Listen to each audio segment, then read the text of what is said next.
Hallo wunderschöne Leute, herzlich willkommen আজকের ভিডিওতে। তো আজকে আমরা কথা বলব গেনেটিভের এন্ডং নিয়ে এস অথবা ইএস।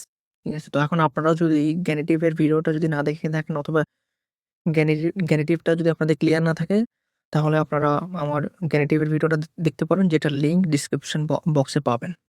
তো ওটা দেখার পর দেন আপনারা যদি এটা দেখেন তাহলে আপনাদের আশা করি ক্লিয়ার হয়ে যাবে। তো আমরা শুরু করি। ১ম এ আমরা যদি চার্টটা দেখি, আমাদের এন্ডং থাকে শুধুমাত্র ২ টা জায়গায় মাস্কুলিন এবং নয়ট্রামের ক্ষেত্রে ই অথবা ইএস অথবা নয়ট্রামের ক্ষেত্রে ই অথবা ইএস। কিন্তু এন্ডং শুধু যে এই ২ টা হয় এরকম না, এখানে আরো অন্যান্য এন্ডংও হতে পারে। সেগুলো কি, কি? সেগুলো আমরা আজকে ডিসকাস করব সবগুলা, এবং কি, কি অন্যান্য জিনিস থাকে সেগুলো আমরা ভিডিও লাস্টের দিকে এক্সপ্লেইন করার চেষ্টা করব। তো আমরা শুরু করি। ১ম এ আমরা দেখব গেনেটিভে কখন শুধুমাত্র এস ব্যবহার করা হয়। মাস্কুলিন ও নয়ট্রামের নাউনের ক্ষেত্রে যদি নাউনটা নমিনেটিভের নিচের এন্ডং গুলোর কোনো একটা দিয়ে শেষ হয় তাহলে গেনেটিভে শুধু এস বসে। যেমন এএল, এএম, এএন, এএর দিয়ে শেষ হলে, যেমন ভোকাল দিয়ে দিয়ে শেষ হলে, যেমন কি ভোকাল তো আমরা জানি আ, এ, ই, ও, উ, অথবা মাঝে মধ্যে ডাবল এ দিয়েও হয়। এটা খুব বেশি না, বাট মাঝে মধ্যে হয়। তারপর যেসব নাউনের সেন, সে, হা, এন, সেন দিয়ে শেষ হয় সেগুলোর ক্ষেত্রেও আমরা এস যুক্ত করি গেনেটিভে, এন্ডোয়ে। তো আমরা ২২ পিল দিয়ে বোঝার চেষ্টা করি। ১ম এ ১ম এ এএল, এএম, এএন, এএর দিয়ে শেষ এন্ডং গুলা যদি দেখার চেষ্টা করি, তো এখানে কি "Das ist der Preis des Appels" এটা আপেলের দাম, এবং এখানে আপেলের ক্ষেত্রে এন্ডং কি ছিল? এএল। এজন্য এখানে এস যুক্ত হয়েছে, যেটা রেড মার্কে S. "Das Haus des Lehrers ist groß" তাহলে এখানে কিন্তু কি? এর। এজন্য এখানে এস যুক্ত করা হয়েছে। সেম আমি কিছু এক্সাম্পল দিয়ে রাখতেছি যেগুলোর ক্ষেত্রে সবসময় এস যুক্ত হয়। এগুলো আপনারা এখান থেকে দেখতে পারেন। এর থেকেও আরো অনেকগুলো আছে, বাট এগুলো হচ্ছে কমনলি ইউজ করা হয় আরকি। আপনারা এগুলো দেখে নিতে পারেন। এগুলার লাস্টে এন্ডিংটা সবসময় এস যুক্ত হয় গেনেটিভের ক্ষেত্রে। দেন আমরা এখন দেখব ভোকালে, ভোকালগুলা দিয়ে শেষ হওয়া ২২ গুলা। "Die Farbe des Autos gefällt mir" এখানে অটোর এখানে ভোকাল আছে ও, তো এইজন্য এখানে এস যুক্ত হয়েছে। সেম আরেকটা যদি দেখি, "Das Haus des Opas ist alt" দাদার বাড়িটা পুরানো। ওপার এখানে কি? ভোকাল আছে আ। এজন্য এখানে এস যুক্ত হয়েছে। তো আমি আরো কিছু ২২ পিল অথবা নোমেন দিয়ে রাখতেছি যেগুলোর ক্ষেত্রে ভোকাল আছে এবং এগুলোর ক্ষেত্রে সবসময় এস যুক্ত হয়। তারপর আমরা যদি দেখি, এখানে একটা মাইলস্টোন মানে মাঝমধ্যে হচ্ছে যে ডাবল এ থাকলে হয় এসটা, যেটা দেখি বেশিরভাগ ক্ষেত্রে এটা কাফের ক্ষেত্রে ইউজ করা হয়। দেয়ার price des Kaffees ist sehr hoch এখানে কি? ডাবল এ যুক্ত করা হয়েছে, এজন্য এস আমাদের এখানে বসছে। তো আমরা এখন দেখব যেসব নাউনের সেন, সে, হা, এন, সেন দিয়ে শেষ হয়। লাইক যেমন "Das Spielzeug des Mädchens ist neu" মানে মেয়েদের খেলনাগুলো নতুন। তার মানে এখানে মেডসেন, মেডসেনের সেন, সে, হা, এন এটা এন্ডং আছে, এজন্য এখানে এস যুক্ত হয়েছে। আরেকটা beispiel যদি দেখি, "Das Fell des Kätzchens ist weiß" বাচ্চার বিড়ালের লোম নরম। তো এখানে কি? সেন, সে, হা, এন, সেন আছে এন্ডং এ, এজন্য এস যুক্ত হয়েছে। আরো কিছু beispiel দিয়ে দিলাম নোমেন, যেগুলোর ক্ষেত্রে এস যুক্ত হয় এবং এগুলো সবগুলোর এন্ডং সে, হা, এন এটা দিয়ে শেষ হয়েছে, এজন্য এস যুক্ত হবে। এখন আমরা দেখব গেনেটিভে কখন, কখন এএস ব্যবহার করা হয়। চলুন শুরু করি। উম যদি কোনো নাউন নমিনেটিভের শব্দের শেষে থাকে, এসব ওয়ার্ডগুলো যখন থাকে তখন এএস হয়।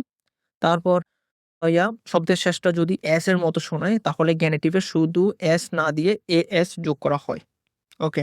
আমরা এখন beispiel দিয়ে বোঝার চেষ্টা করি। "Die Farbe des Busses ist blau" বাসটির রং নীল। এখানে বুসের এন্ডং কি? এস। এজন্য এএস যুক্ত হয়েছে। এখানে বুস হয়েছে, বুস অর্থ হচ্ছে bus. Same die Breite des Flusses ist groß এখানে কোন নোমেন ইউজ করছে? ফ্লুস। আর ফ্লুসের এন্ডং কি? Double S. এজন্য এএস যুক্ত হয়েছে। Die Größe des Platzes ist groß এখানে নোমেন কি? প্লাটস। প্লাটস অর্থ জায়গা। মানে জায়গাটার আকার বড়। এখানে প্লাটসের এন্ডং কি? টি, জেড দিয়ে শেষ হয়েছে। এইজন্য এখানে এএস যুক্ত করা হয়েছে। এখন আমরা দেখব কখন এইসব এন্ডুং ছাড়া ই অথবা ইএস ছাড়া কখন অন্যান্য এন্ডুং গুলা বসে, এটা আমরা এখন দেখব। এখন এটা ব্যবহার করার ২ টা রুলস আছে। সো আই রেগেল। তো আমরা একটা করে আলোচনা করব। ১ম যে রুলসটা সেটা হচ্ছে যে ইএন। গেনিটিভে কখন ইএন ব্যবহার করা হয় অথবা এএন কখন ব্যবহার করা হয়? তো দেখি, গেনিটিভে কখন এএন ব্যবহার করি? যদি কোনো মাস্কুলিন নাউন ব্যক্তি বা প্রাণী বোঝায়, ঠিক আছে? ব্যক্তি বা প্রাণী বোঝায় এবং শব্দের শেষের দিকে আন্ট, আ, এন্টে অথবা এএনটে অথবা ইএসটি থাকে, তাহলে গেনিটিভের নাউনের শেষের দিকে ইএন যোগ করা হয়। আমরা এখন বাইশগুলি দেখে বোঝার চেষ্টা করব।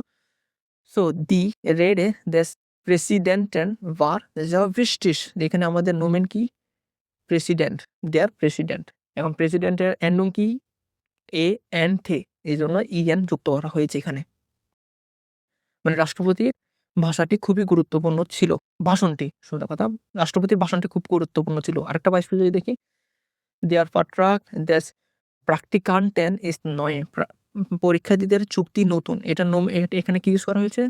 দেয়ার প্র্যাকটিকান্ট এবং এটার এন্ডং কি? আ-এন-টে। এজন্য এখানে ইএন যুক্ত করা হয়েছে, যেটা রেড মার্কে আপনারা দেখতে পাচ্ছেন।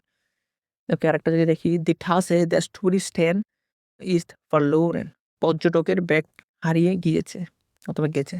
তো এখানে আমাদের নোন কি? দেয়ার টুরিস্ট এবং এটার এন্ডং কি? ই-এস-টি দিয়ে শেষ করা হয়েছে। এজন্য এখানে ইএন যুক্ত করা হয়েছে। আমরা সেকেন্ড একটা রুলস যেটা দেখব সেটা হচ্ছে যে এন। জেনেটিভে কখন এন ব্যবহার করা হয়? যদি কোনো মাস্কুলিন নাউন ব্যক্তি বা প্রাণী বোঝায় এবং শব্দের শেষের দিকে ই থাকে, তাহলে গেনিটিভের নাউনের শেষে শুধু এন যোগ করা হয়। আমরা ২২ মিনিট দেখে বোঝার চেষ্টা করি। Der Name des Jungens ist Ali. ছেলেটির নাম আলী। মানে ছেলেটির নাম হচ্ছে আলী। তো এখানে আমাদের নোমেন কি? ইয়ংগে এবং এটার এন্ডং কি? এ দিয়ে শেষ করেছে। এজন্য এন যুক্ত করা হয়েছে। আরেকটা বাইশফুল যদি দেখি, Die Hilfe des Kollegens war wichtig. মানে সহকর্মীদের সাহায্য গুরুত্বপূর্ণ ছিল। নোমেন কি? Kollege, এন্ডং কি? এ। এজন্য এন যুক্ত করা হয়েছে। Die Stärke des Löwen ist bekannt. সিংহের শক্তি পরিচিত। এখানে নোমেন কি? লুইভে এবং লুইভে হচ্ছে যে সিংহ এবং এটার এন্ডং কি? এ। এজন্য এখানে এন যুক্ত করা হয়েছে। ওকে, alles klar. সো ভিলেন ডাক। আজকে এগুলো যেগুলো আমি আপনাদের সাথে আলোচনা করেছি, এগুলোর ক্ষেত্রে মাঝে মধ্যে কিছু এক্সেপশন হতে পারে, বাট বেশিরভাগ ইউজ করা হয়। তো এগুলো প্র্যাকটিস করলে আশা করি সব ক্লিয়ার হয়ে যাবে। সো আজকের জন্য এতটুকু এবং আপনাদের ভিডিওটা কেমন লেগেছে অবশ্যই কমেন্ট বক্সে জানাবেন। অ্যান্ড কোনো প্রশ্ন থাকলে অবশ্যই কমেন্ট বক্সটা ওপেন আছে। ঠিক আছে? ধন্যবাদ সবাইকে।